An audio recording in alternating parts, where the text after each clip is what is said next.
Right. நீ சொல்லக்கூடிய காரியங்கள் நீ உள்ள அந்தரங்க மனுஷனில் தேவனுக்குள்ள பலப்பட்டால் தான் நீங்கள் வெளியரங்கமான ஆசீர்வாதத்தையும் உள்ள அந்தரங்கமான ஆசீர்வாதத்தையும் நீங்கள் சுதந்திரிக்க முடியும். அந்தரங்கத்தில் பார்க்கிற பிதா வெளியரங்கமாய் பலன் அளிப்பார். நீ எல்லா காரியமே நம்ம உள்ளான மனுஷனுடைய வாழ்க்கை தான் கிறிஸ்துவ ஜீவியம். அதனால் நன்றியோடு கூட துதிக்கிறேன். அதனால் உள்ள அநேக காரியங்களில் தவறுகிறோம். அதை வெளியே நல்ல சோவாக காணப்படுகிறோம், வெளியே நல்ல அன்பாய் பேசுகிறோம். ஆனால் உள்ளே இருக்கிற ஒவ்வொரு நாளுடைய நினைவுகளும் தோற்றங்களும் பொருளாதவைகள்னு வேதம் சொல்லுகிறது. அதனால் அந்த நீ ஜெபம் பண்ணுவதோ, தேவனை சேவிக்கிற விதங்களோ, வேதத்தை வாசிக்கிற விதங்களோ, தேவனை பின்பற்றுகிற விதங்களோ, அல்லையா, இதெல்லாம் நீ உள்ள காரியங்களில் கரெக்டாக இருந்தால் தான் உங்களுக்கு சரியான ஒரு தெளிவு வரும், ஒரு விடுதலை உண்டாகும். அதனால் வெளியே பக்தியின் வேஷம் தரித்து உள்ள ஒன்றுமே இல்லைன்னா உங்களுக்கு பக்தியின் வேஷம் ஒன்றுக்கும் உதவாது. இப்போ முந்தா நாள் நினைக்கிறேன், முந்தா நாள் இந்த அந்தோனியம்மா மகா என்கிட்ட பேசிக்கிட்டு இருந்தது. அது மத்தாளம்பாறை. அது ஒரு அரை மணி நேரமாவது என்கிட்ட பேசியிருக்கோம். அரை மணி நேரத்துக்கு மேலேயே பேசியிருக்கோம்.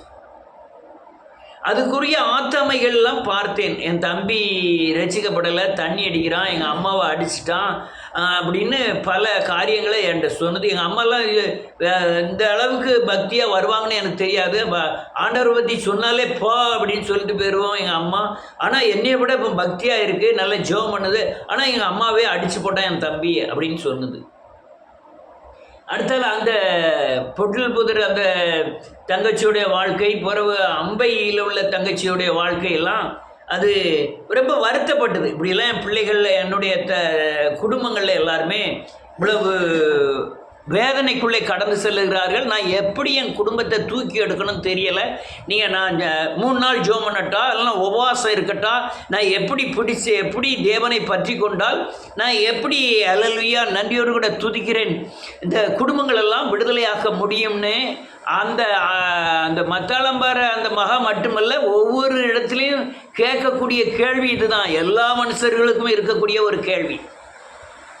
எந்த வகையில் நான் தேவனை பற்றி கொண்டால் நான் இந்த உலகத்தின் பிடியிலிருந்து, சாபத்தின் பிடியிலிருந்து, பிசாசின் பிடியிலிருந்து, என் சுயத்திலிருந்து அல்லது தேவ சத்தியத்தில் எழுதியிருக்கிற ஆசீர்வாதத்தை சுதந்திரித்து கொள்வது அப்படிங்கிற கேள்வி எல்லாருடைய இருதயத்திலும் இருக்கிறது. நான் நல்லதான ஜெபம் பண்ணுறேன், நான் நல்லதான வேதத்தை வாசிக்கிறேன், நான் என்ற உண்மைத்தன்மையோடு தானே இருக்கிறேன். ஆனால் ஏன் இந்த பிரச்சனை, ஏன் இந்த பாடுகள் அப்படின்னு அநேகர் நினைக்கிறது உண்டு. ஒரு காரியம் தேவன் அல்லையா அதன் காலத்தை வைத்திருக்கிறார். உன்னை உருவாக்கும்படியாய் துன்பமோ, துயரமோ, அருங்காரமோ, நிகழ்காரமோ, பாடுகளோ, வேதனையோ அதில் நான் பிரியப்படுகிறேன்னு பவுல் எழுதுகிறார். ஏன்னா உம்முடைய கிருபை எனக்கு வழங்க முடியாய் அப்படின்னு நம்ம கொரிந்தியரில் வாசிக்கிறோம். ஆனால் இப்போ நன்றியோடு கூட துதிக்கிறேன், அது ஒரு பகுதி. நன்றியோடு கூட துதிக்கிறேன். நான் ஆபிரகாம் 25 வருஷங்க பிள்ளைக்காக ஜெபம் பண்ணினார். அப்போ அவன் ஜெபம் கேட்கப்படலை. அவர் நினைமித்திருந்தது அந்த 100 வயசில் கொடுத்து இன்னைக்கு வரையும் ஆபிரகாமை குறித்து பேசி தேவனுடைய கிரியைகளின் மகத்துவங்களை பேச வேண்டும் என்பதற்காக அவன் மூலமாய் தேவன் மகிமைப்பட வேண்டும் என்பதற்காக அந்த காலங்களை வைத்திருந்தார். இன்னொரு காரியம் என்னன்னா, நன்றியோடு கூட துதிக்கிறேன் இயேசு கிறிஸ்து அல்லேலூயா நன்றியோடு கூட துதிக்கிறேன் நமக்குள் அசைவாடி நம்மோடு கூட வருவதை நீங்கள் உணர்ந்தாதான் அந்த ஜெபங்கள் கேட்கப்படும். அதே போல் அநேகர் ஜெபிக்கிறாங்க, அல்லேலூயா நான் ஒரு நாளைக்கு பெரும்பகுதி தேவனோடு இருக்கிறேன். ஒன்று சோத்திரத்தின்படியா, இல்லைன்னா வெளியே உள்ள எந்தவித எண்ணங்களும், எந்தவித அசுத்த எண்ணங்களும், எந்தவித மாமிசத்தின் எண்ணத்தின் கிரியைகளும் எனக்குள்ளே வராதபடி நான் பாதுகாத்து கொண்டு தேவனுக்குள்ளே இருக்க நான் கற்றுக்கொண்டேன். நான் இது மிகைப்படுத்தி சொல்லலை. நீங்கள் அந்த லைனில் வந்தால் தான் நீங்கள் அல்லேலூயா ஆவிக்குரிய ஆசீர்வாதத்தை சுதந்திரித்துக் கொள்ள முடியும் என்பதற்காக சொல்லுகிறேன். பெரும்பகுதி விடிய காலம் 5 மணிக்கு அல்லேலூயா ப்ரேயர் ஆரம்பிக்க 4 மணிலேருந்தே கொஞ்சம் ஜெபம் பண்ணி அல்லேலூயா அதுக்கப்புறம் 1.5 மணி நேரம் ஜெபம் முடித்த பிறகு அதுக்கப்புறம் கிறிஸ்துவ வீடியோக்களாக கேட்டுக்கிட்டே இருப்பேன். பிறகு திருப்பி வந்து வேதத்தை வாசிப்பேன். வேதத்தை வாசி அதில் உள்ள சத்தியங்களை எழுதிக்கிட்டே இருப்பேன். பிறகு வீட்டில் உள்ள காரியங்களை எந்த காரியங்கள் செய்தாலும் நான் என் ஆத்துமாவை தேவனுக்குள்ளே பாதுகாத்து கொள்ளுவேன். அதனால தான் இந்த கடினமான அந்த எழுப்புதல் ஓட்டங்களில் எனக்கு பாதிப்பு இல்லை. இல்லைன்னா அவன் இப்படி சொல்லிட்டான், இவன் காணிக்கதல்ல, இவன் சத்தியத்துக்கு விரோதமாக நடந்துட்டான், இந்த ஆத்துமா எனக்கு விரோதமாக நடந்துட்டு அப்படி பேசிட்டு அவங்கவுங்க அப்படி, அதெல்லாம் என் மண்டையில் வர்றவே செய்யாது. நீ தீமை பண்ணுதே அது புறம், அது தேவனுடைய புறம். நீ தேவனுக்கு விரோதமாக நடக்கிறியா, அது எதிர்காலத்தின் பிரதிபலிப்பு வழங்கும் நீ தேவனுக்கு விரோதமாக நடந்த காரியங்கள் எல்லாம். ஆனால் ஜெபிக்கிறது உண்டு, இந்த ஆத்துமா இப்படிலாம் இருக்குன்னு. இப்படி தான் என்னுடைய வாழ்க்கைகள் கழிகிறது. ஒவ்வொரு நாளும் இப்படி தான். அநேக ஒரு அசுத்த சிந்தை கூட என் ஆத்மாவிலே மனதிலே வந்ததுன்னா உடனே மனம் திரும்பி என் ஆத்மாவை புதுப்பித்துக் கொள்வேன். தேவையற்ற பேச்சுகளை நான் பேசவே மாட்டேன். அது தேவையில்லாத அவன் அங்கே போனானா, இது அப்படியா இப்படியா. சில நேரங்களில் கொஞ்சம் அரசியல் பேசுவேன், அது தெரிய வேண்டும் என்பதற்காக. எனக்கு அரசியல் ரொம்ப முழுமையாக தெரியாது, ஆனாலும் உலகத்தில் உள்ள நடப்புகளில் உள்ள அரசியல் தன்மை என்னங்கிறத கொஞ்சம் அப்பப்போ உள்ளதில் அவங்கக்கிட்ட பேசிக்கிடுவேன். சினிமாவை பற்றி நமக்கு தெரியவே செய்யாது, யார் என்ன அதை பற்றி எனக்கு தெரியவே செய்யாது. ஆனால் நான் ரசிக்கப்பட்டதுக்கு முந்தி இருந்த சினிமா ஆக்டர் கூட தெரியும். ஆனால் ரசிக்கப்பட்ட பிறகு வந்து இப்போ இவங்க புது நடிகை அந்த கதை அந்த பாட்டு எதுவுமே தெரியாது. ஆனால் 30 வருஷத்துக்கு முந்தி உள்ள பாடல்கள் நடிகர்கள் எல்லாம் எனக்கு தெரியும். ஆனாலும் அதுவே என் சிந்தனைக்கு வந்தாலும் நான் மனதை புதுப்பித்துக் கொள்ளுவேன். ஆனால் நீ இப்படி தன்மையில் நீங்கள் வந்தாதான் உங்கள் ஜெபம் கேட்கப்படும். அந்த அம்மா அந்த மக கேட்டது, நான் என்னையா செய்யட்டேன் ஐயா, நான் ஜெபம் பண்ணுறேன், 3 மணி நேரம் ஜெபம் பண்ணுறேன் விடிய காலம். அடுத்த நிமிஷம் உங்களுடைய வாயிலிருந்து வர்ற வார்த்தைகள், உன் நினைவில் நினைக்கிற நினைவுகள், அல்லது இருதயத்தில் பண்ணுகிற யோசனைகள், நீங்கள் 3 மணி நேரம் ஜெபத்தின் பதிலை பெறுவதற்கு முன்னாக பிசாசானவை எல்லாத்தையும் கெடுத்து போடுவோம். உங்களுக்கு அசுத்த எண்ணங்கள் உங்களுக்குள்ளே வந்துட்டாலே, அதாவது மாம்சத்தின் கிரியைகளாகிய அல்லேலூயா கோபம், பொறாமை, அகந்த, துர்க்குணம், இச்சை இப்படின்னு பெருமை, இந்த எந்த காரியங்கள் உங்களுக்குள்ளே வந்தாலும் அந்த நீங்கள் பண்ணின 3 நாள் ஜெபத்துக்கோ 30 நாள் ஜெபத்துக்கோ அல்லது 3 நிமிஷம் ஜெபத்துக்கோ பதிலே இல்லாமல் போயிடும். ஒரு பெரிய காரியம் நடக்கிறதுக்காக நீங்கள் ஜெபம் பண்ணீங்கன்னா உங்களோட தேவன் வரணும். நீங்கள் ஒரு 3 மணி நேரம் ஜெபம் பண்ணீங்கன்னா உங்களுக்குள்ள தேவ பிரசன்னம் வெளிப்படணும். நீங்கள் துதிச்சு மகிமைப்படுத்தி சோத்திரம் பண்ணி வேதத்தை வாசித்து அப்படி தான் தேவ பிரசன்னத்தை கொண்டு வர வேண்டும். நீங்கள் ஜெபிப்பதற்கு முன்பாக உங்கள் மனதின் அறையை கட்ட வேண்டும். அல்லேலூயா இருதயத்தின் அறையை கட்ட வேண்டும். அசுத்தங்களை எல்லாம் அப்படியே மனம் திரும்பி புதுப்பிக்கப்பட வேண்டும். நீர் அல்லேலூயா எண்ணங்கள், யோசனைகள், அல்லேலூயா சிந்தைகள், சித்த அல்லேலூயா எல்லா எண்ணங்களையும் நீங்கள் கழுவி பரிசுத்தமாக்கப்பட வேண்டும். ஏன்னா தேவன் மென்மையானவர், அவர் பரிசுத்தத்திலே பயங்கரமானவர். நீங்கள் ஜெபம் பண்ணுவது தேவனோடு பேச போகிறீங்க. அந்த பரிசுத்தமுள்ள தேவனை நீங்கள் தொழுது கொள்வதற்கோ பேசுவதற்கோ நீங்கள் பரிசுத்தராய் மாற வேண்டும். உங்கள் ஜெபம் கேட்கப்படணும்னா இப்போ சொல்லுகிற முறைப்படி நீங்கள் போனால் தான் உங்கள் ஜெபமே கேட்கப்படும். நாமத்தினால் நீங்கள் அப்படி அல்லேலூயா எல்லா அசுத்தங்களையும் கழுவி பரிசுத்தமாக்கிட்டு உங்கள் இருதயத்தில் வேத வசனங்களினாலே நிரப்பி வாயினாலே அறிக்கை செய்து கொண்டே இருக்க வேண்டும். சோத்திரம் பண்ணிக்கொண்டே இருக்க வேண்டும். துதித்து கொண்டே இருக்க வேண்டும். நீங்கள் 1 மணி நேரம் ஜெபம் பண்ண போகிறீங்களா, அதுக்கு முந்தைய 1 மணி நேரம் நீங்கள் ஆயத்தமாக வேண்டும். மோசே சீனாய் மலையில் வந்து சந்திக்கும் போது சொன்னார், நீ ஆயத்தமாகி என் முன்னால் வந்து நில்லு அப்படின்னாரு. அப்போ 1 மணி நேரம் நீங்கள் ஜெபம் பண்ணதுக்கு முன்பாக நீங்கள் அதுக்கு முந்தைய 1 மணி நேரம் உங்களை ஆயத்தப்படுத்த வேண்டும். சினிமா அந்த அல்லேலூயா சினிமா பாடல்களில் ஏதாவது நீங்கள் உங்கள் எண்ணத்தில் வந்திருந்தா கூட உங்களுக்கு ஜெபம் கேட்கப்படாது. வேத வசனத்தில் இருதயத்தில் வச்சு நீங்கள் அறிக்கை செய்துக்கிட்டே இருந்தீங்கன்னா அதில் ஜீவன் உண்டாகும், அதில் விசுவாசம் உண்டாகும், அதில் அநேக வசனங்கள் உங்கள் இருதயத்தில் பிரிவுகள் உண்டாகும். இந்த பிரிவுகள் எல்லாம் உங்கள் வாழ்க்கை முறைக்கு பயங்கரமான விசுவாசத்தின் அந்த வசனத்தின் மேல் வைக்கிற விசுவாசத்தை கொண்டு வரும். இருதயத்திலே விசுவாசிக்கப்படும், வாயினாலே அறிக்கை செய்யப்படும். விசுவாசம் வரும்னு வேதம் சொல்லுது. உங்களுக்கு உள்ள விசுவாசம் வரும். அப்படி அந்த விசுவாசத்தையும் அல்லேலூயா அந்த பிரசன்னமாகிய சமூகத்தை நீங்கள் கொண்டு வர வேண்டும். பிரசன்னம் என்பது தேவ சமூகம். இந்த சமூகத்தை கொண்டு வருவதற்கு ஐயா நான் அப்படிலாம் கொண்டு வர மாட்டோம்யா, வந்த உடனே முழங்கால் போடுவேன், உடனே ஜெபம் பண்ணுவேன், ஒரு பிரயோஜனம் கிடையாது. ஒரு அல்லேலூயா ஒரு ஏதாவது துரும்ப கூட நீங்கள் பெற்றுக்கொள்ள முடியாது. ஏதோ கிருபையினால் இரக்கங்களினால் நீங்கள் ஓடின ஓட்டத்திற்கு ஏற்ற பிரயாசத்தின் பலனை தேவன் தரக்கூடும். நீங்கள் பண்ணுகிற ஜெபத்திற்குண்டான பதில் அது இராது. அதனால் நீங்கள் ஜெபம் பண்ணுவதற்கு முந்தையே தேவன் உங்களுக்குள்ள வரணும். நீங்கள் தேவனை தேடுவதற்கு முந்தையே தேவ பிரசன்னத்தினால் நிரப்பப்படணும். நீங்கள் அப்படி நிரப்பப்பட்டால்தான் நீங்கள் பெரிய காரியங்களை செய்ய முடியும். உடன்படிக்கை பெட்டி ஆகிய அந்த இருதயமாகிய அல்லேலூயா உடன்படிக்கை பெட்டி பரிசுத்தமாக இருக்க கடவுது. அந்த அந்த இருதயத்தில் உள்ள உடன்படிக்கை பெட்டியின் தன்மை தான் உங்களுக்கு அல்லேலூயா அநேக பெரிய காரியங்களை செய்ய வைக்கும். அல்லேலூயா.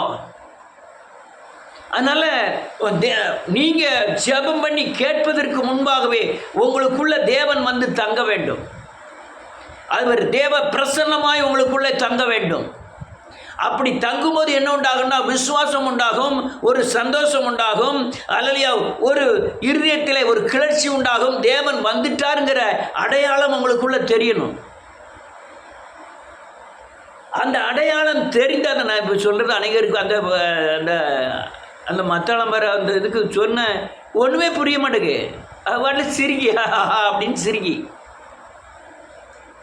ஐயோ இது ரொம்ப முக்கியமான பாடங்களான்னு சொல்லி இந்த பாடங்களை எல்லாம் சொன்னேன். அதனால் நன்றியோடு கூட துதிக்கிறேன். இந்த தேவனிடத்தில் பேசுவதற்கு முன்பாகவே தேவன் உங்களுக்குள்ள வந்து நீங்கள் என்ன கேட்க வேண்டும் என்பதை தேவன் உங்கள் இருதயத்திலிருந்து பேச வேண்டும். ஆவியானவர் அதற்காக தான் கொடுக்கப்பட்டிருக்கிறார். உங்கள் இருதயத்திலிருந்து தேவன் பேசுவதற்குண்டான வார்த்தையும் வசனங்களும் ஆலோசனைகளும் உங்கள் இருதயத்திலிருந்து வந்துக்கிட்டே இருக்கணும்.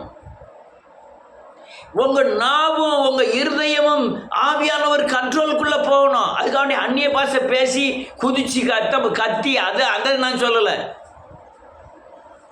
அது வேற. அது வந்து எனக்கு அதிலெல்லாம் நாட்டம் கிடையாது. அதிலெல்லாம் நாட்டம் கிடையாது. ஆவியானவர் நாவு ஆண்டவர் கண்ட்ரோலுக்கு போனோம். அந்நிய பாஷை பேசுவதற்காக அல்ல. அதில் அந்நிய பாஷை நான் தப்பாக நினைக்கிறது இல்லை, நானும் பேசுகிறவன் தான். ஆனால் அந்நிய பாஷை எனக்கு பிரயோஜனமாக இருக்க வேண்டும், இடரெல்லாம் இருக்கக்கூடாது. நான் அந்த நாவும் என் இருதயமும் ஆவியானவர் கண்ட்ரோல் போயிட்டுனா என் குறிப்பிட்ட தேவைக்குண்டான வசனங்களும் குறிப்பிட்ட தேவைக்குண்டான ஆலோசனைகளும் அந்த சத்தியங்களும் என் இருதயத்தில் வைக்கப்பட்டு நான் வாயினாலே அறிக்கை செய்ய ஆரம்பிப்பேன். எவ்வளவு தூரம் நான் விசுவாசத்தின் பலத்துக்குள்ள வந்து அறிக்கை செய்கிறேனோ அந்த பலத்தினாலே உண்டாகிற அந்த ஜெபம் பண்ணி முடிக்கும் பொழுதே இந்த ஜெபம் கேட்கப்பட்டு விட்டது, எனக்கு பதில் உடனே கிடைச்சிரும். அதுக்கு மேலே வைக்கிற விசுவாசம் எனக்கு பதில் கிடைக்கும். ஆண்டவர் இருந்ததுக்குண்டான தன்மையே நாம் ஜெபம் பண்ணுவதற்குண்டான அல்லேலூயா பிரதிபலிப்பு பதில் நமக்கு வந்துடணும். சில காரியங்களுக்கு கிடைப்பதில்லை, அது வேற. ஆத்தும திருப்தி உண்டாகும், மன சமாதானம் உண்டாகும். இதில் எந்த பிரச்சனையை நீ கொண்டு போய் உலகத்தில் பாரமாக இருக்கிறது, நான் வாழ்ந்ததற்கு நான் செத்தா நலமாக இருக்குமேன்னு நினைக்கக்கூடிய காரியங்களில் நீங்கள் தேவ சமூகத்தில் கொண்டு போய் வைக்கும் பொழுது உங்களுக்கு பயங்கர அல்லேலூயா வேதனையோடு நான் சொல்கிற முறைப்படி நீங்கள் போனீங்கன்னா, நீங்கள் ஜெபத்தை விட்டு எழுந்திருக்கும் போது ஆவியானவர் பதில் என்னவா இருக்கும்னா, இந்த பிரச்சனை உன்னை மேற்கொள்வதில்லை, இந்த பிரச்சனையில் உள்ள நஷ்டத்துக்கு நான் பதில் சொல்லுகிறேன். ஏதோ ஒரு கோணத்தில் உங்களுக்கு பதில் வந்துடும். இல்லை என்பதும் பதில்தான். அதனால இப்படித்தான் நீங்க தேவ பிரசன்னம் இல்லாமல், ஆவியானவர் உங்களுக்குள்ள வராமல், நீங்க கிறிஸ்துவ ஜீவியத்தில் பண்ணுகிற எந்த விண்ணப்பமானாலும் எந்த ஜெபமானாலும் கேட்கப்படுவதில்லை. அதுதான் ஒரு 2 பேரை உங்கள்கிட்ட காமிக்க போகிறேன். யாரெல்லாங்கிறத நான் காமிக்கிறேன்.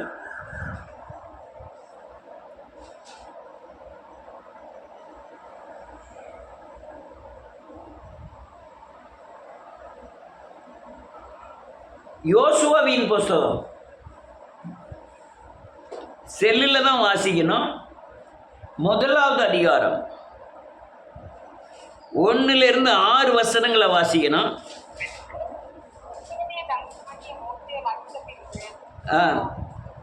வாய் நேருக்கு வச்சுக்கிடுங்க.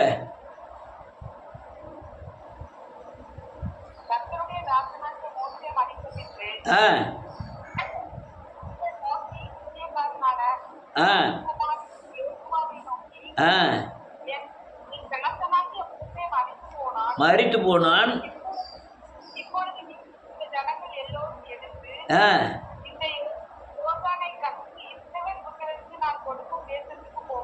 ஒரு நிமிஷம். மோசே 40 வருஷம் உருவாக்கப்பட்டான்.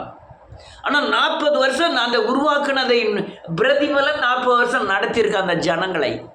முதிர் வயதாயிட்டு மோசே இறந்துட்டார். இப்போ அந்த ஸ்தானத்துக்கு யோசுவா வருகிறான். 600,000 ஜனங்களை நடத்தக்கூடிய தேவ பலன் வேணும். இவன் பயப்பட ஆரம்பிக்க, ஆண்டவரே நான் எப்படி 600,000 பேரை நடத்த போகிறேன், 6 லட்சம் பேரை நான் எப்படி நடத்துவேன்? மோசேக்கு 80 வருஷம் சர்வீஸ், 40 வருஷம் உருவாக்கப்படுதல், 40 வருஷம் ஜனங்களை நடத்தினதின் தன்மை. மோசேட்ட தேவன் முகமுகமாய் பேசினார். மோசே சொன்னபடியெல்லாம் தேவன் செய்தார், தேவன் சொன்னபடியெல்லாம் மோசே செய்தார். ஆனால் அந்த பலன் எனக்கு இல்லையே, நான் எப்படி இவ்வளோ பெரிய நடத்த போகிறேன் அப்படிங்கிற ஒரு பயம் வந்து ஜெபம் பண்ணுதான். ஆண்டவரே நான் என்ன செய்ய?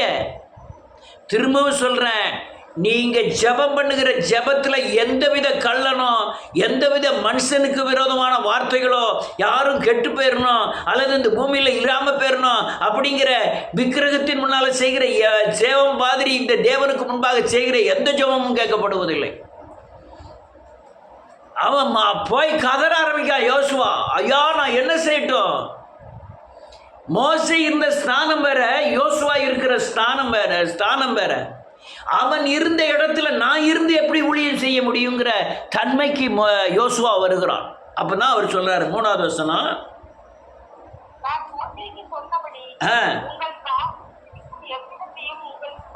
கொடுப்பேன். வாசிங்க. ஆமென், ஆமென்.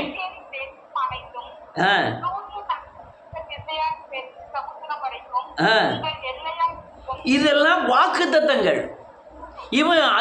அவன் முதல்ல ஜெபம் பண்ண பிறகு அதுக்கப்புறம் பயங்கரமா புளிய கரைக்கு 6 லட்சம் பேர் நடத்துது மட்டும் இல்லை, இவ்வளோ எழுகையா இருக்கும், இவ்வளோத்தையும் நான் எப்படி கட்டி ஆள போறேன்? யோசுவாவுக்கு பயங்கர பிரச்சனை ஆயிட்டு. நம்மளுக்கும் அநேக நேரங்களில் அந்த சூழ்நிலையில் கடந்து வர முடியும். வீட்டில் நடக்கிற பிரச்சனைகள், கணவன் மனைவிக்குள்ள உள்ள போராட்டங்கள், பிள்ளைகள் பெற்றோர்களுக்குள்ள போராட்டங்கள், தேசத்தில் உண்டாகிற போராட்டங்கள். இதுக்கு அப்புறம் என்ன செய்யணும் ஆண்டவரே தெரியலையே. அவர் சொல்லிட்டார், நான் பரலோகம் கொண்டு போய் சேர்ப்போம்னு சொல்லிட்டாரு. ஆனால் பார்க்கிற காரியம் எனக்கு மிஞ்சின காரியமாக இருக்கு.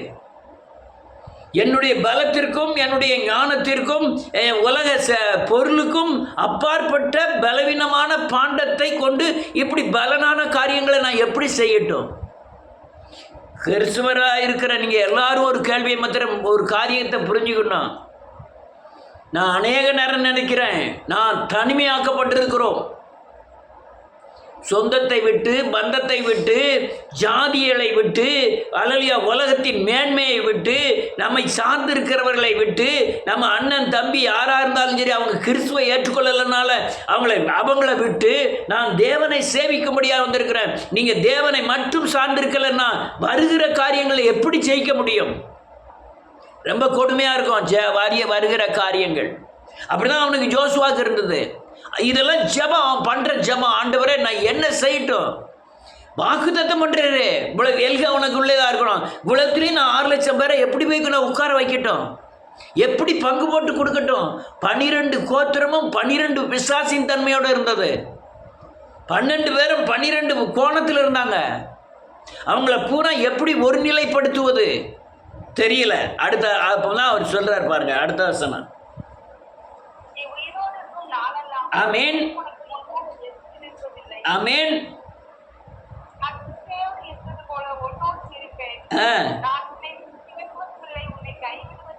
இதுதான் பிரசன்னம், இதுதான் தேவ சமூகம். மோசே தெளிவாக சொன்ன, ஆண்டவரே உங்களுடைய சமூகம் எனக்கு முன்பாக வரலன்னா, அதாவது உங்களுடைய பிரசன்னம் எனக்கு முன்பாக வரலன்னா என்னை அனுப்பாதிரும். ஆனால் ஆண்டவர் யோசுவாக்கு சொல்லாருங்க, பா தம்பி, நான் மோசேடு எப்படி பிரசன்னத்தில் அவனோடு தங்கி இருந்தனோ அந்த பிரசன்னம் உனக்குள்ளே இருந்ததுன்னா இந்த 6 லட்சம் பேரை நீ நடத்தி கொண்டு வருவ. இன்னைக்கு அநேக கிறிஸ்துவர்கள் இந்த பூமியிலே அல்லேலூயா பகிரங்கமாய் தாக்கப்பட அல்லது பலவீனப்பட காரணம் தேவ பிரசன்னம் இல்லாத அறிவுக்கேற்ற கிறிஸ்துவ ஜீவியம், அறிவின்படி நடக்கிற கிறிஸ்துவ ஜீவியம். ஆவியானவர் நிரப்புதல், ஆவியானவருடைய ஆலோசனை, ஆண்டவர் நமக்குள்ள இருக்கிற தங்கி இருக்கிறதின் அல்லேலூயா பாவத்தை கண்டு பயந்துற, பாவத்தை கண்டு விலகுவது, வெறுப்பது தான் ஆவியானவர் இருக்கிறதின் தன்மை. நல்ல ஜெபம் பண்றாங்க, பாவத்தையும் அதே மாதிரி செய்றாங்க. காரணம், உள்ள ஆவியானவர் இல்லை. ஆண்டவர் சொன்னா, நான் மோசடி இருந்தது கூட கொண்டு இருப்பேன், நான் உன்னை விட்டு விலகுவதும் இல்லை, உன்னை கைவிட. அப்போ என்ன அர்த்தம்? இரவும் பகலும் நான் உனக்குள்ளே இருக்கிறேன், என் பிரசன்னம் உனக்குள்ளே இருக்கணும். நமக்குள்ளே இருக்கிறதின் அடையாளம் அவர் பிரசன்னம் நம்ம மேல் தங்குவது,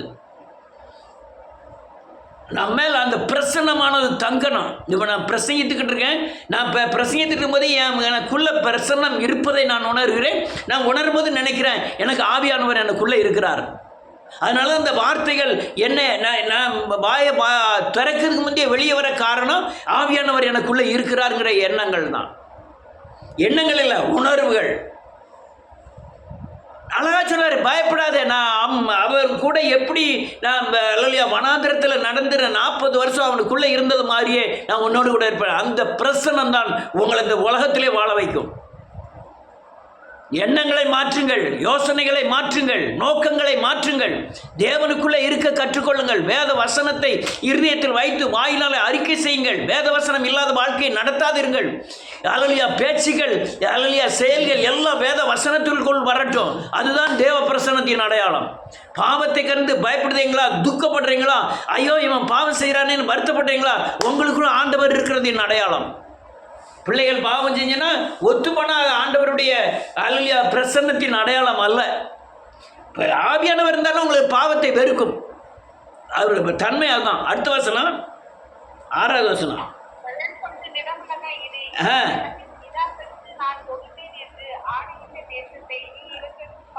அவர் கரெக்டாக சொல்கிறார், எப்பாங்க வா, மோசடி இருந்த பிரசன்னம் உன்னோடு கூட இருக்கும். நீ அந்த பிரசன்னம் உன்னை விட்டு விலகுவதும் இல்லை, உன்னை கைவிடுவதும் இல்லை. அதனால் பலம் கொண்டு திடதமனதாயிரு. நான் அல்லேலூயா, அதனால் நான் ஆணையிட்ட தேசத்தில் உங்களுக்கு எல்லா வேலையும் நான் பண்ணுவேன். நீ வந்து நில்லு, நீ அங்கே சீனாய் மலையில் வந்து நில்லு, செங்கடல் முன்னால் வந்து நில்லு, அவ்வளோதான். அவர் பார்ப்பார், எல்லா காரியங்களையும் அவர் பார்ப்பார். பிரசன்னத்தோடு நீங்கள் நிற்பீங்கன்னா, நான் இப்போ பேசிக்கிட்டு இருக்கேன், 35 வருஷம் ஓடிக்கிட்டு இருக்கேன், இவ்வளவு நஷ்டங்கள் இதெல்லாம் எனக்கு எதிராகவே இருக்கு. இப்போ சத்தியத்தை தவிர வேறு எதையும் பிரசங்கிப்பதில்லை, எழுப்புதலை தவிர ஒன்றும் பிரசங்கிப்பதில்லை. ஆனால் நஷ்டம்தான். என் பார்க்குறவைகள் பூராமே எனக்கு இருளா தெரியுது, ஆனால் எதுவுமே என்னை பாதிக்கலை. ஐயோ 35 வருஷம் நான் உலகத்தில் ஒரு நாள் வீடு மாடு அல்லையா சொத்து சுகங்களை சேர்த்திருக்க முடியுமேன்னு கூட ஒரு நாள் கூட நினைத்ததில்லை. என் பிள்ளைகளுக்கு சேர்க்கலன்னு நினைத்ததே இல்லை. ஏன்னா என் தேவ பிரசன்னம் என்னை தங்கி இருந்தபடியினாலே எழுப்புதல் தரிசன திட்டத்தில் இணைத்து பல கோணங்களிலே சத்தியத்தின் ஆலோசனைகளை தந்தது அந்த பிரசன்னம் இருந்ததின் அடையாளம். எழுப்புதல்னா என்னன்னே தெரியாத இந்த தேசத்தில் எழுப்புதலை குறித்து அநேக சத்தியங்களை வெளிப்படுத்தினது இந்த தேவ பிரசனத்தின் அடையாளம். அல்லேலூயா. நேராவது 100 வசனத்தை வாசிப்போம். தேவ பிரசன்னம் என்ன செய்யுதுன்னு பாருங்க. 3வது அதிகாரம் 14வது வசனத்திலிருந்து வாசிக்கலாம்.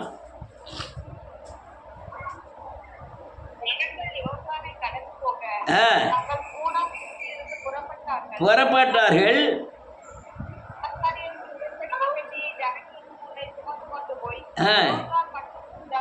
நல்ல காலுங்க, ஒரு நிமிஷம். பழைய உடன்படிக்கை மரப்பலகையினாலே செய்யப்பட்ட, சீத்தி மரத்தினாலே செய்யப்பட்ட, தேவனாலே போதிக்கப்பட்ட, ஒவ்வொரு அணுவும் இயேசுக்கு தேவனாலே போதிக்கப்பட்டு செய்த உடன்படிக்கை. அதில் என்ன இருந்தது? மண்ணா இருந்தது, பொற்பாத்திரம் இருந்தது, அல்லலியா ஆரோனின் துளித்த குழல் இருந்தது, இப்படி அல்லலியா இதெல்லாம் இருந்தது. அதுக்கு அர்த்தம் வல்லமை, தேவ வசனம், அல்லலியா கர்த்தருடைய பந்திக்குடைய ஆயத்தங்கள், இதெல்லாம் அர்த்தம். ஆனால் புதிய ஏற்பாடு வரும்போது அந்த உடன்படிக்கை பற்றி எங்கே இருக்குன்னா நம்ம இருதயத்தில் இருக்கு. இருதயம் தான் உடன்படிக்கை பற்றி. இதை கொண்டு போய் அந்த யோர்தான் நதி கரையில் போய் நிற்கணுமா? யார் ஆசாரியன்? யார் ஆசாரியன்? ஒவ்வொரு ஆசாரியர்கள். நீங்களும் ஆசாரியர் தான், நானும் ஆசாரியன் தான். அல்ல, எதுக்கு ஆசாரியன்?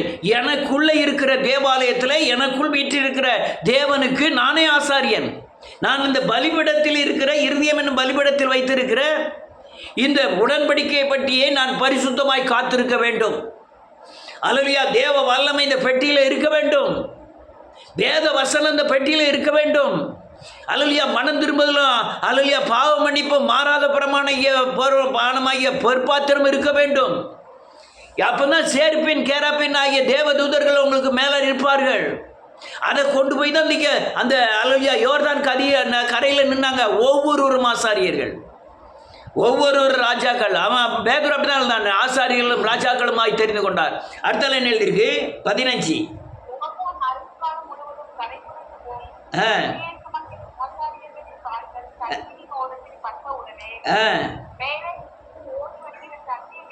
ஆமென். போதும், ஒரு நிமிஷம். தண்ணி பார்த்தீங்கன்னா நீங்கள் ஓடையில் பெரிய ஆற்றுல கொஞ்சம் போல தண்ணி இருந்ததுன்னா பயமே இருக்காது. ஆனால் அந்த ஆறு முழுக்க நான் தாமிரபரணி ஆற்றுல அடிக்கடி பார்த்துருக்கேன். நான் பிறந்து வளர்ந்ததே தாமிரபரணி கரையில் தான். அங்கே கரை புரண்டு தண்ணி வரும்போது நமக்கே ஒரு பயமாயிரும். ஆனால் இந்த அதே மாதிரி தான் நம்ம குடும்பத்தில் ஏற்படுகிற பிரச்சனைகள். நீங்கள் உடன்படிக்கை பெட்டியை தூக்கிக்கிட்டு நீங்கள் ஆசாரியராக இருந்து தேவ பிரசன்னத்தை உங்களுக்குள்ளே வைக்கிறதுக்கு அதுதான் ஆதாரம். நீ சரியான ஆசாரியனாக இருக்கணும். அதாவது உங்களுக்குள்ளே இருக்கிற தேவனை துதித்து மகிமைப்படுத்தி பரிசுத்தமாக்கி உயர்த்தி அவர் பேசின வார்த்தைகளை இருதயத்தில் வைத்து வாயில் அறிக்கை செய்து நீங்கள், அதுதான் அல்லது தேவ பிரசன்னத்தை கொண்டு வருகிற ஒரு சக்தி. அந்த உடன்படிக்கை பற்றியே நீங்கள் பத்திரமா வச்சு உங்களுக்கு பிரச்சனையாகிய யோர்தான் நதிக்கரையில் போய் நிற்கணும். பயம்தான், நதி நிறைய தண்ணி போனால் பயங்கர பயம்தான். ஆனால் தேவ பிரசன்னம் அதை செய்யும். ஆண்டவர் அழகா சொன்னாரு, உனக்கு முன்பாக போவேன், நீ உயிரோடு இருக்க நாளளவும் ஒருவனும் உன்னை எதிர்த்து நிற்பதில்லை. நான் மோசையோடு இருந்தது போல நான் உன்னோடு கூட இருக்கிறேன், பலம் கொண்டு திடமனதாக இருந்தார். அதுக்கு அர்த்தம் என்னன்னா, தேவ பிரசன்னம் உன்னோடு கூட இருக்கு. மோசைட்ட இருந்த அதே தேவ பிரசன்னம், செங்கடலை பிளந்த அதே தேவ பிரசன்னம் உன்கிட்ட இருக்கு. அவர் செஞ்ச மாதிரி நீ தான் செய்ய போற. அடுத்தால என்ன இருக்கு வாசிங்க.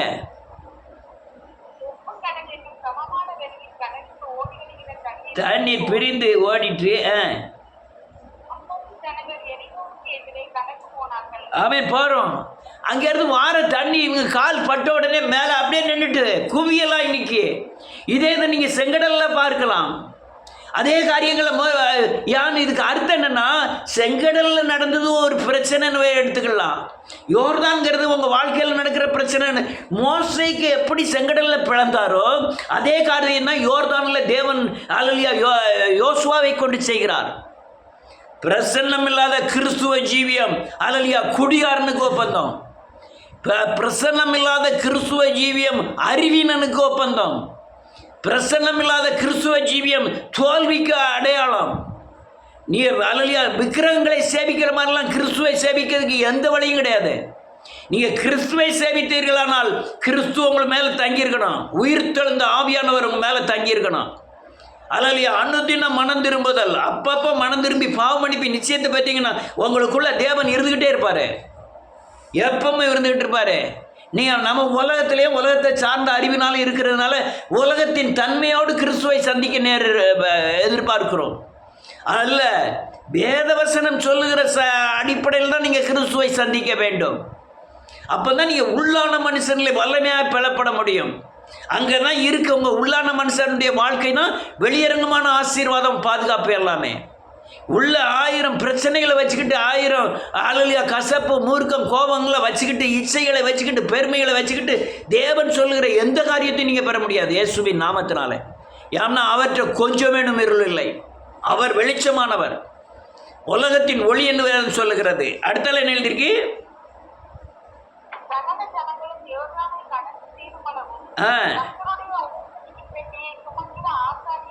ஆமென்.